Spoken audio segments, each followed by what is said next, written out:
이 시간 함께 은혜 받으실 하나님의 말씀 신명기 16장 9절로 12절까지 말씀 보겠습니다. 구약성경 신명기 16장 9절로 12절까지 말씀.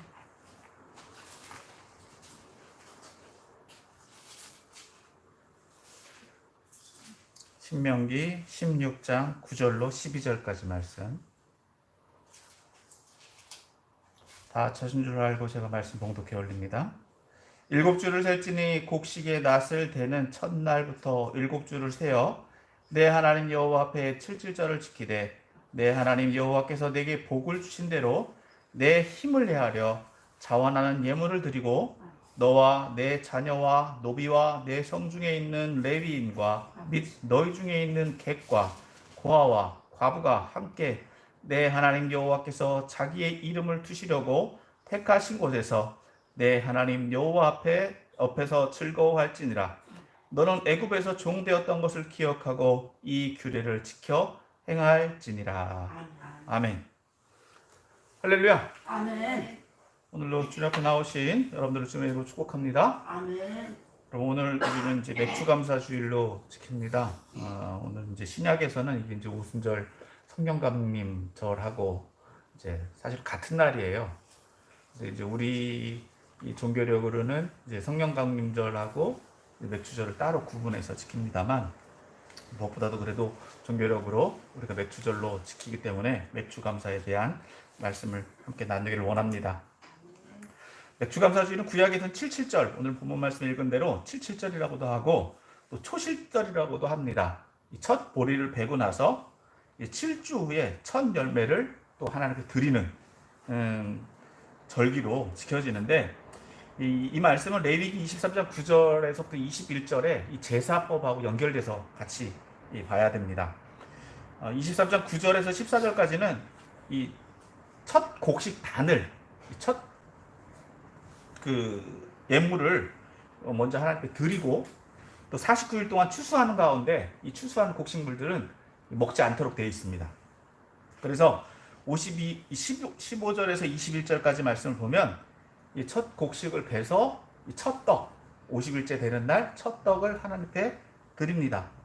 그러면서 어린 양 7과 수소 하나와 수장 2를 소제로 하나님께 드리고 번제로 하나님께 드리고 또 속죄제로 수점수 1마리와 화목제로 이건 이제 성도 간의 교제를 나누는 거예요. 그래서 이 화목제로 1년 된 어린 순양 2마리를 드립니다. 그래서 이 수장과 떡은 제사장의 몫으로 드려지게 돼요. 그래서 이날은 성회로 이제 모이는 날이 되죠. 그래서 안식하는 날, 쉬는 날이에요. 우리가 지난주에 이 안식일에 대해서 말씀 나눴잖아요. 그래서 쉬는 날로 해서 일을 하면 안 되는 날로 됩니다. 그래서 이스라엘 남자들에게 하나님은 1년 가운데 세 절기, 무교절, 유월절이죠.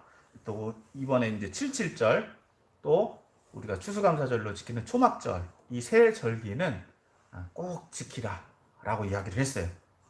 그리고 하나님 앞에 나올 때 빈손으로 나오지 마라 라고 말씀하셔서 하나님이 이 1년 가운데 1년을 지키면서 이스라엘 백성들이 어떻게 또 절기를 지켜야 되는지 말씀해 주고 있고 오늘 우리가 맥주감사절로 지키는 근거가 됩니다.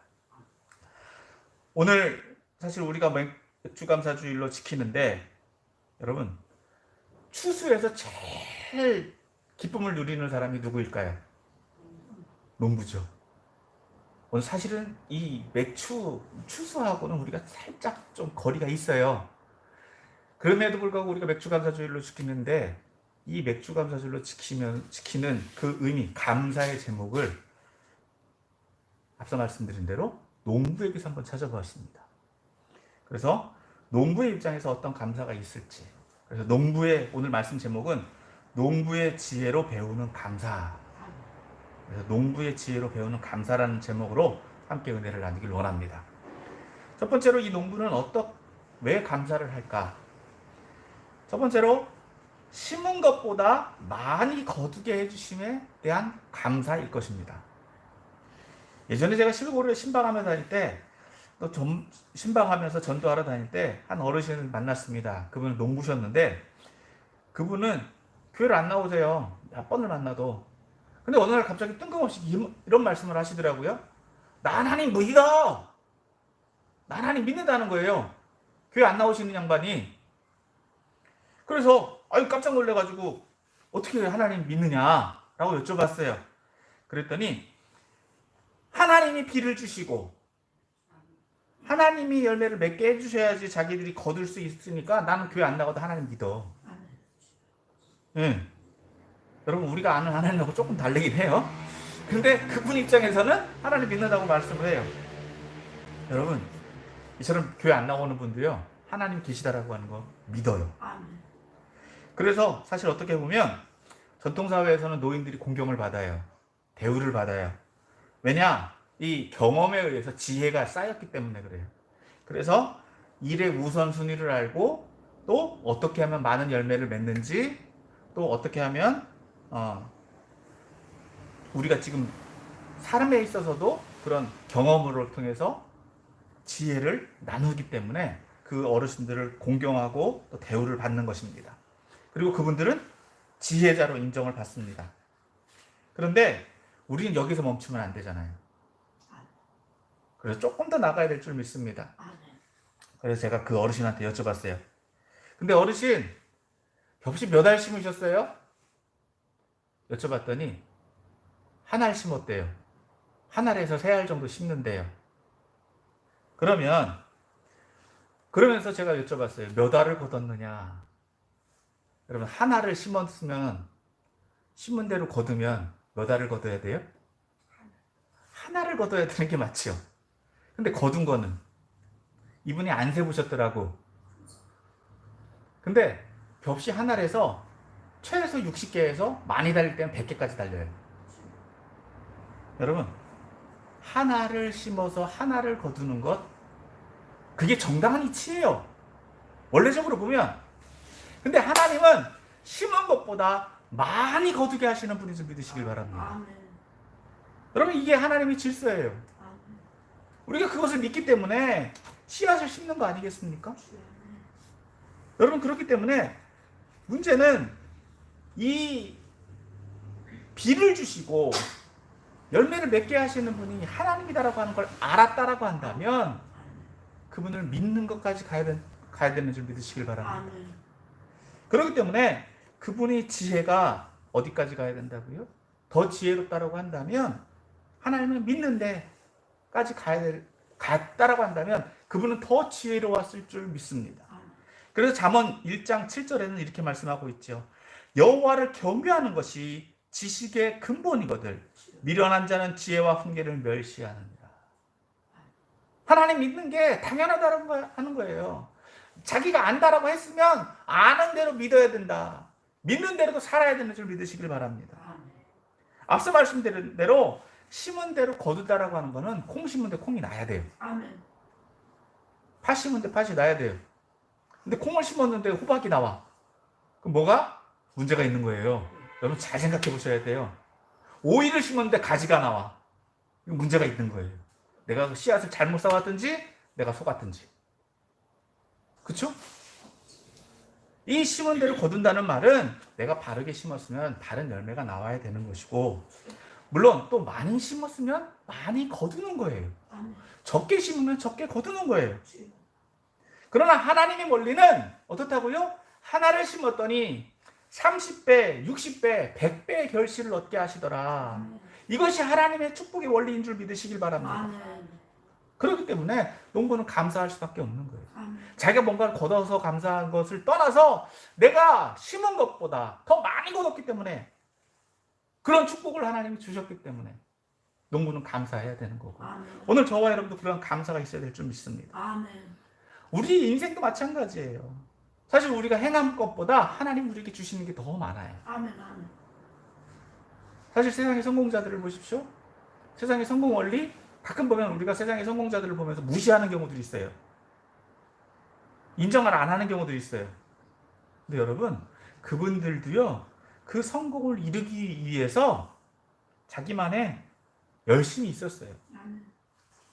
열심히 살았고 성공을 위해서 노력했고 또 자기만의 성공 비법을 발견했기 때문에 성공한 거예요. 아멘. 성공 노하우가 있기 때문에 성공한 거예요. 아멘. 그게 지혜예요. 아멘. 이걸 우리에게 또 적용하면 뭐냐? 우리가 성공하지 세상적인 기준에서 성공하지 못했다라고 한다면 뭔가 우리한테 문제가 있는 거예요. 열심히 안 하든지 아니면 노력을 덜 하든지 아니면 그 성공 비법을 모르든지 즉 지식이 없는 거예요. 배움이 없는 거예요. 그렇기 때문에 우리가 세상에서 성공하려면 그 비법을 찾으면 되는 거예요. 하나님은 어떻게 하신다고요? 세상 사람들도 심은 대로 거두는 원리를 알아요. 그래서 성공을 해요. 그럼 믿는 사람들은 그 원리를 발견했고 하나님을 의지한다고 한다면 어떻게 될까요? 심은 것보다 더 많이 복 주시는 그 하나님을 체험할 수 있게 되는 줄 믿으시길 바랍니다. 그런 하나님이 우리의 하나님이고 우리가 믿는 하나님이에요. 그것을 찾기 위해서 우리가 노력해야 돼요. 세상적인 원리와 똑같아요. 그거를 벗어날 수는 없어요. 그런 하나님을 찾고 또 그런 하나님과 함께하는 또 하나님께 감사하는 저와 여러분들이 되시기를 주의 이름으로 축원합니다. 아멘. 두 번째로는요. 농부는 심은 대로 거두지 않아도 감사합니다. 무슨 얘기냐? 여러분 항상 심은 대로 거둔다면 감사할까요? 당연하잖아요. 심은 것보다 더 많이 거두니까 더 감사하잖아요. 여러분 우리나라가 풍년이 연이어서 계속되고 있으니까 이게 당연한 줄 알았어요. 그러다가 어느 해 한번 태풍이 오고 어려움이 오니까요. 그동안의 풍년이 얼마나 감사한지 몰라요.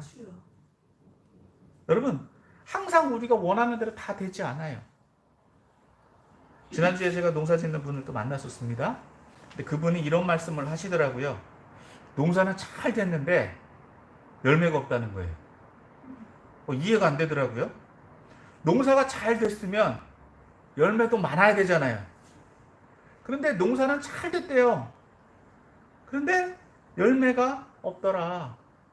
여러분 무슨 얘기냐면 작물이 잘 자라요. 그래도 그 열매를 채우시는 분은 누구다? 하나님이신 줄 믿으시기 바랍니다.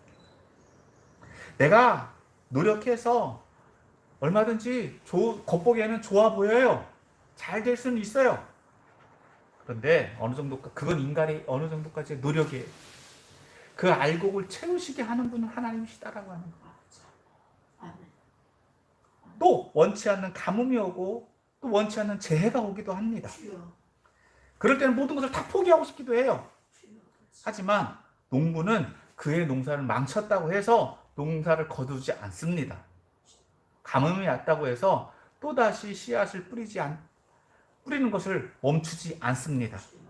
이듬해가 되면은요, 다시 씨를 뿌리러 논으로 밭으로 나가서 씨를 뿌립니다. 왜요? 거둘 것을 기대하기 때문에. 그래서 당장은 힘들고 어려워도 추수의 희망을 품고 씨앗을 뿌리는 줄 믿으시길 바랍니다. 그럴 때의 기쁨의 결실을 얻게 되는 거예요. 그래서 시편 126편 5절 6절 말씀에 이렇게 말씀하고 있죠. 눈물을 흘리며 씨를 뿌리는 자는 기쁨으로 거두리로다. 울며 씨를 뿌리러 나가는 자는 반드시 기쁨으로 그 곡식단을 가지고 돌아오리로다. 우리 인생에도 이러한 일들이 있을 수 있어요. 원치 않는 사고를 당하거나 이해할 수 없는 악재들이 전혀 다가와요. 어떤 때는 나를 속이는 이들도 있어요. 사기를 치는 사람도 있고요. 어떤 사람들은 내가 오히려 억울한 일에 처하는 경우도 있어요. 그럴 때는 이런 생각이 들기도 하죠. 아우, 하나님 계시는 거 맞나? 내가 하나님 잘 섬겼는데, 하나님 믿는다고 열심히 믿었는데 왜 나한테 이런 결과가 돌아오나? 과연 하나님 살아계신 건가? 하나님의 공의는 어디 갔고 하나님의 정의는 어디 갔는가? 하나님 살아계신 것 같지도 않아요. 근데 여러분, 성경에 이와 같은 사건, 이와 같은 일을 겪은 사람이 나오죠. 누구죠? 욥이 다 이와 같았어요. 하루아침에 모든 재산을 도둑맞아 버립니다. 빼앗겨 버렸죠. 그리고 그의 10자녀 엄청 잘 키웠는데 그 10자녀들이 하루아침에 죽어버렸어요. 여러분, 그럴 때 욥의 심정 어땠을까요? 세상 사람들 같았으면 어떻게 했을까요? 난리가 났죠. 뭐 하나만 잊어버려도 막 난리가 나는데. 근데 욥은요, 1장 20절에서부터 22절까지 말씀에 이렇게 고백합니다. 욥이 일어나 겉옷을 찢고 머리털을 밀고 땅에 엎드려 예배하며 이르되 내가 모태에서 알몸으로 나왔은즉 또한 알몸이 그리로 돌아가올지라. 주신 이도 여호와시오 거둔 이시도 여호와시오니 여호와의 이름이 찬송을 받으실지니라 하고, 이 모든 일에 욥이 범죄하지 아니하고 하나님을 향하여 원망하지 아니하니라. 욥과 같을 수 있을까요? 어떻게 이런 신앙 고백을 할 수 있을까요? 하나님에 대한 절대 신앙이 있었기 때문에 좀 믿습니다. 그런데 욥은요, 고난이 여기서 끝이지 않아요. 자신의 몸에까지 악창이 나고 고통이 오죠. 그럼에도 불구하고 믿음을 저버리지 않으니까, 여러분, 이런 상황에 처했을 때 세상 사람들은 뭐라고 얘기해요? 도대체 네 하나님 살아계시냐? 너 왜 그렇게 사냐? 이제 자신을 정죄하기 시작하죠. 이에 대해서 대변하는 사람이 있죠. 그의 아내예요. 그의 아내가 뭐라고 얘기합니까? 그의 아내가 그에게 이르되 당신이 그래도 자기의 온전함을 굳게 지키느냐? 하나님을 욕하고 죽으라. 네 하나님이 바른 하나님이라고 한다면 너한테 이런 어려움을 줄 수 있겠느냐? 그래도 너는 하나님 앞에 믿는다고, 하나님 믿는다고 똑바로 서 있겠느냐? 흐트러져 버려라. 이 얘기예요. 그런데 여러분, 이에 대한 욥의 대답은 무엇이었습니까? 그가 이르되 그대의 말이 한 어리석은 여자의 말 같도다. 우리가 하나님께 복을 받았사온즉 화도 받지 아니하겠느냐 하고, 이 모든 일에 욥이 입술로 범죄하지 아니하니라. 여러분, 우리가 복만 받고 어려움을 오면 하나님 안 계신 것 같다 하면은요, 그것을 믿음이라고 할 수 있을까요? 여러분, 욥이 여기서 끝난 게 아니에요. 욥한테 이제 친구들이 오죠. 그리고 욥이 욥에게 대해서 계속 정죄해요. 욥은 무고합니다. 그 무고함을 인정해주는 친구들이 없어요. 오히려 욥을 정죄하기 시작합니다. 계속 비평하고 비판해서 욥을 그냥 억울한 심정으로 끄집어내요. 오늘 저와 여러분들의 인생 가운데도 이런 경험들이 있지 않습니까? 내가 아무 잘못 없는데 오히려 내가 죄인이래. 내가 문제가 있대. 자신의 무고함을 항변하지만 누구도 들어주지 않아요. 여러분, 그럴 때 우리는 하나님 앞에 어떻게 서 있어야 될까요? 욥의 고백이 우리의 고백이 되어야 될 줄 믿습니다. 아멘. 복 주실 때만, 좋은 일 있을 때만 하나님께 감사하고, 어려운 일 당하면 하나님 배반하고. 여러분, 이거는 기회주의적 감사예요. 기회주의적 신앙이에요. 복이 있든 어려움이 있든 우리의 신앙은 변함이 없어야 될 줄 믿습니다. 아멘. 심은 대로 거둬지지 않아도 아직 내가 하나님 앞에 서 있잖아요. 하나님이 나를 만나 주시잖아요. 그것이 진짜 믿음인 줄 믿으시길 바랍니다. 아멘. 물론 무고함에 대한 억울함이 있어요. 답답해요.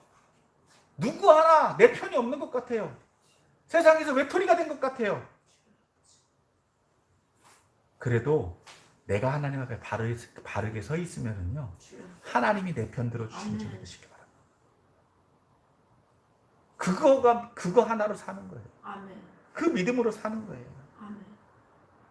그래서 야고보서는 다음과 같이 욥을 평가합니다. 보라, 인내하는 자를 우리가 복되다 하나니 너희가 욥의 인내를 들었고 주께서 주신 결말을 보았거니와 주는 가장 자비하시고 긍휼히 여기시는 이시니이다.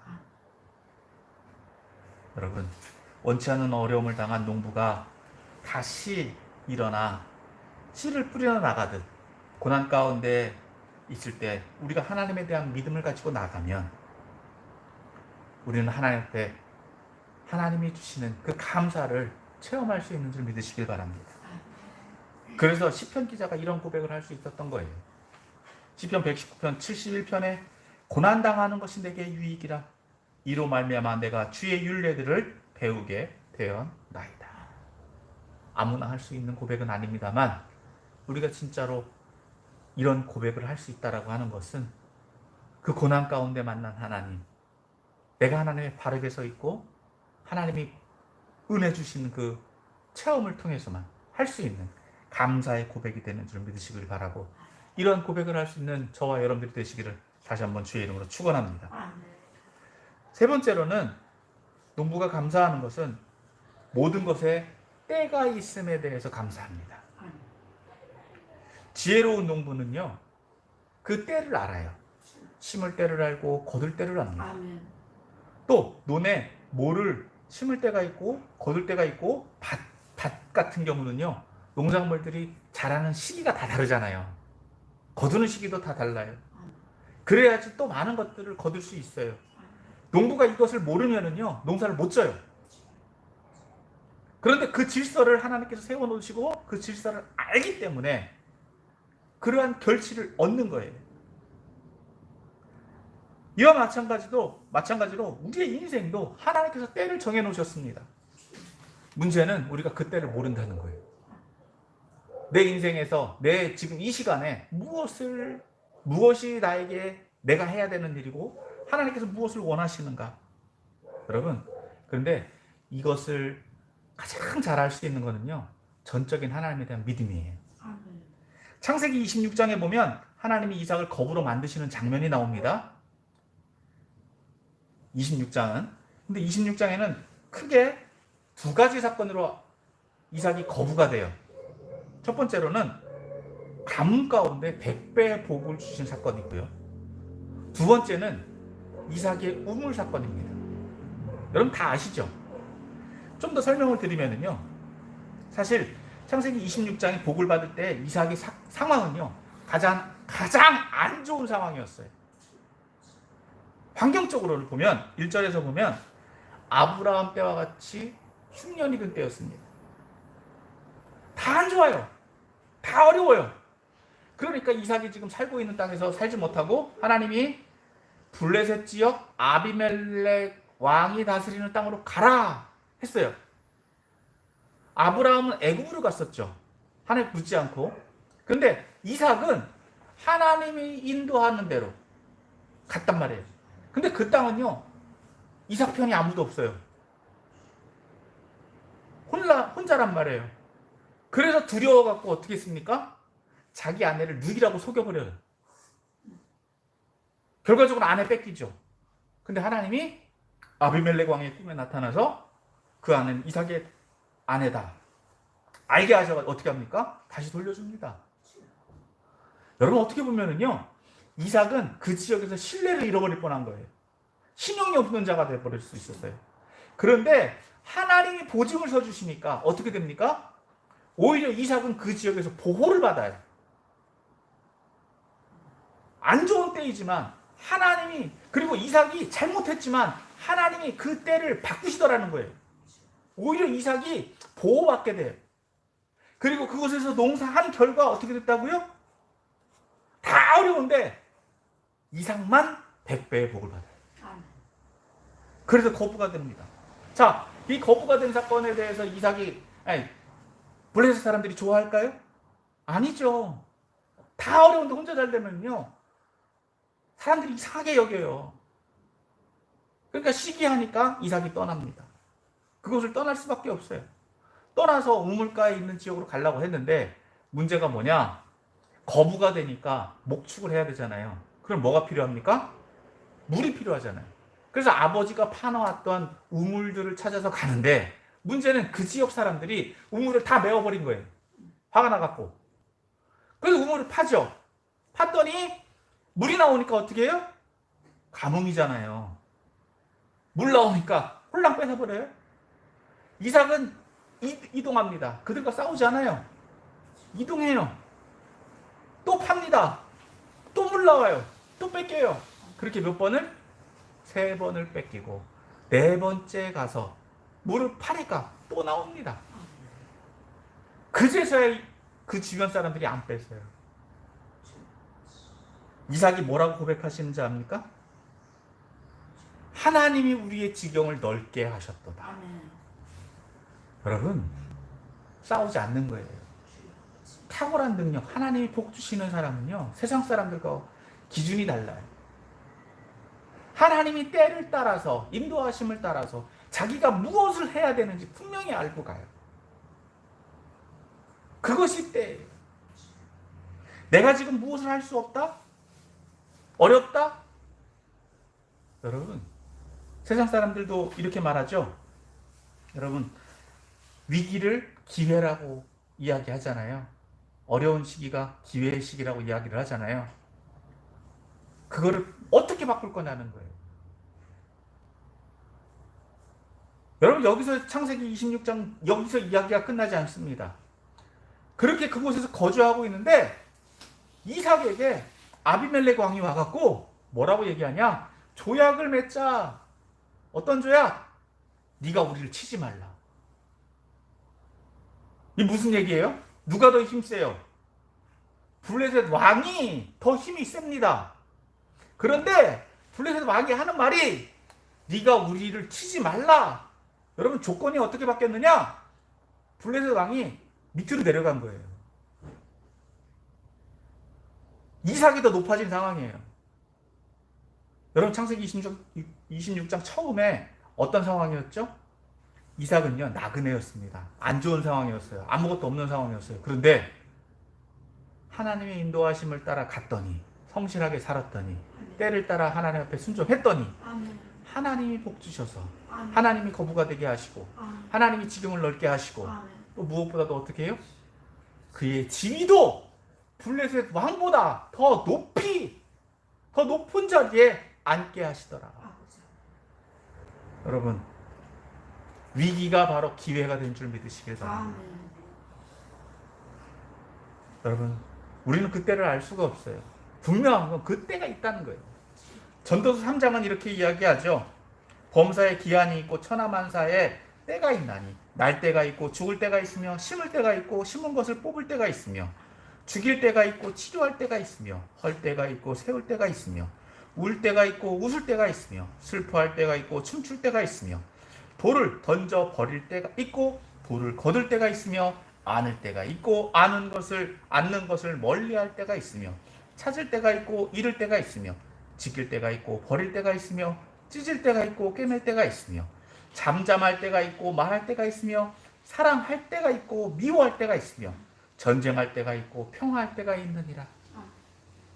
상황에 따라서 때가 너무 다양하죠. 그런데 문제는 뭐냐? 여러분, 우리의 인생의 때에서 가장 중요하고 또 해야 되는 일이 뭐냐라고 하는 거예요. 전도서 기자는 결론으로 한마디로 이야기합니다. 12장 1절 말씀에 너는 청년의 때 곧 곤고한 날이 이르기 전 나는 아무 낙이 없다고 할 해가 가깝기 전에 너의 창조자를 기억하라. 이 말씀은 하나님을 예배하라는 말씀이에요. 하나님 만나라는 말씀이에요. 여러분, 지난주에 기억에 대해서 말씀드렸죠. 기억이라는 말은 예배라는 말이에요. 하나님 예배하라는 말이에요. 하나님 인격적으로 만나라는 말이에요. 언제요? 조금이라도 젊을 때. 2절부터 나오는 말씀들은 무슨 말씀이냐면요, 다 시간이 지나가지고 아무것도 못할 때가 온다는 거예요. 우리가 영원히 젊을 때가 젊지 않다라고 하는 거예요. 언젠가는 사리분별하지 못할 때가 있다는 거예요. 하나님 앞에 나오고 싶어도 못 나올 때가 있다는 거예요. 마음은 오래도 육신이 안 움직여요. 지식으로, 지혜로는 뭔가 자꾸 하고 싶은데 못해요. 기회가 없어져요. 그러나 조금이라도 젊을 때, 조금이라도 뭔가 움직일 수 있을 때, 조금이라도 나에게 하나님께서 기회를 주셨을 때 하나님이 나를 이 땅 가운데 보내신 그 목적을 이루어가라. 하나님과 함께 하라는 말씀이에요. 지금 우리는 아무것도 알 수 없습니다. 하지만 나에게 주어진 삶에 최선을 다하는 거예요. 어떻게? 하나님 중심으로. 성경에 이와 같은 예는 너무나도 많아요. 여러분, 요셉이 엄청난 어려움을 당했잖아요. 형제들한테 속임받아가지고 매맞고 인신매매로 애굽으로 종되어서 팔려갑니다. 그리고 억울한 옥살이를 해요. 그런데 그가 애굽의 총리 대신이 돼요. 그 과정을 보면 이루 말할 수 없는 안타까움이 있죠. 요셉의 입장에서는 억울하기 짝이 없습니다. 그러나 요셉은 이와 어떤 고백을 하느냐? 창세기 45장 5절 말씀에 당신들이 나를 이곳에 팔았다고 해서 근심하지 마소서, 한탄하지 마소서. 하나님이 생명을 구원하시려고 나를 당신들보다 먼저 보내셨나이다.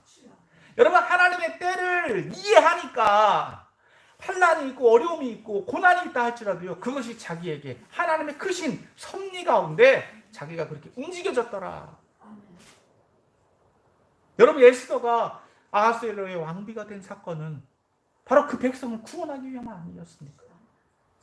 이때 내가 만일 잠잠하여 말이 없으면 유다인들은 다른 데로 말미암아 노임과 구원을 얻으려니와 너와 내 아버지 집은 멸망하리라. 내가 왕후의 자리를 얻은 것이 이때를 위함이 아닌지 누가 알겠느냐?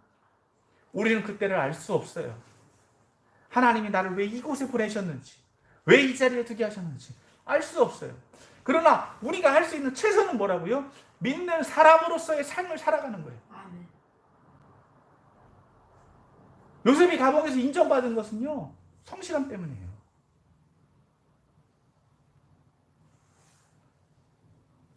에스더가 왕비가 된 것은요, 그만큼 인정받는 삶을 살 수 있었던 하나님 백성으로서 삶을 살았었기 때문에. 여러분, 우리는 그 때를 알 수 없습니다. 그러나 분명히 그 때를 주관하시는 분은 누구시다? 하나님이시다라고 합니다. 내 형편이 이러네 저러네. 여러분, 현실을 원망하지 마십시오. 현실 가운데 좌절하지 마십시오. 이것을 믿는 것이 아니에요. 사랑하는 성도 여러분, 오늘날 저와 여러분들에게 있어서 오늘은 어떤 날입니까? 오늘은 우리에게는 어떤 때를 살고 있습니까? 고린도후서 6장 2절은 다음과 같이 고백하죠. 이 시대 내가 은혜 받을 때에, 은혜 베풀 때에 너에게 듣고 구원의 날에 너를 도왔다 하셨으니 보라, 지금은 은혜 받을 만한 때요, 보라, 지금은 구원의 날이로다. 오늘은 구원받은 날, 아멘. 거룩한 주일, 그리스도의 부활을 기념하는 날, 아멘. 또 거룩한 주일로 지키는 날, 아멘. 또 맥주 감사 주일로 지난 6개월 동안 지켜주신 하나님께 감사하고, 아멘. 앞으로 또한 하나님께서 복 주실 것을 기대하는 날로 아멘. 지키고 있는 줄 믿습니다. 아멘. 여러분, 말씀을 정리합니다. 오늘은 맥주 감사 주일로 지키고 있습니다. 여러분, 우리의 감사 제목은 어디에 있습니까? 심은 대로 거둬서 감사하십니까? 아멘. 아니, 심은 것보다 더 거둬서 감사하십니까? 더 나아가서 심지 않은 대로, 심은 대로 거두지 않아도 감사하십니까? 아니면 모든 것에 때가 있음에 대해서 감사하십니까? 여러분, 더 중요한 것은요, 우리가 이렇게 감사의 제목을 찾잖아요.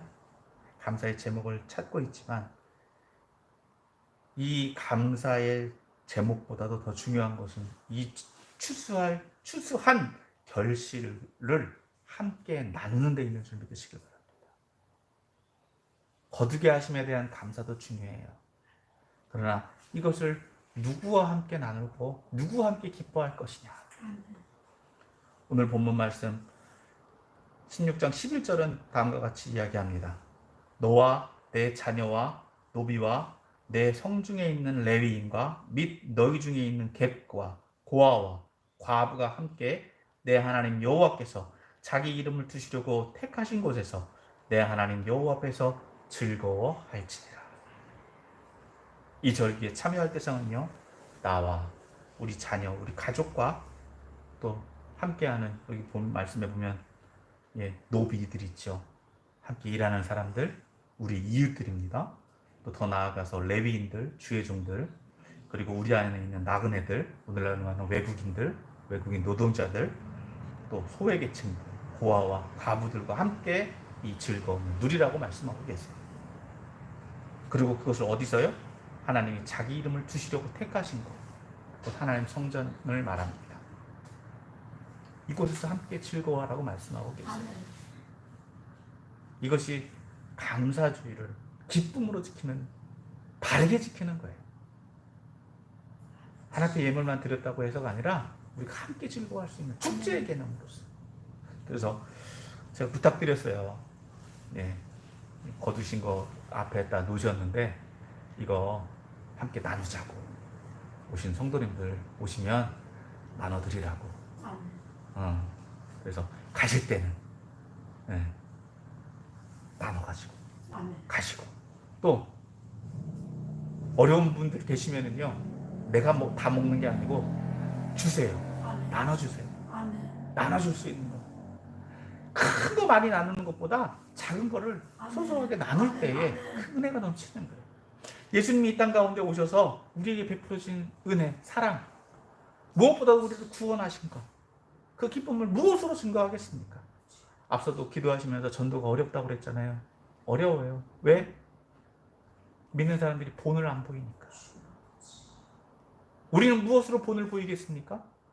우리 교회가 작지만 무엇으로 본을 보이겠습니까? 큰 거 못하잖아요.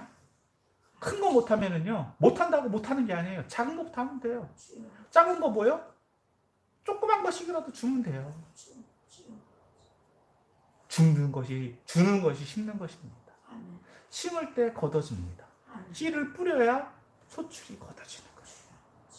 오늘 말씀처럼 심어야 거두고, 심을 때 하나님께서 심은 것보다 더 많이 거두게 하시고, 또 그로 말미암아서 안 거둬져도 어떻다고요?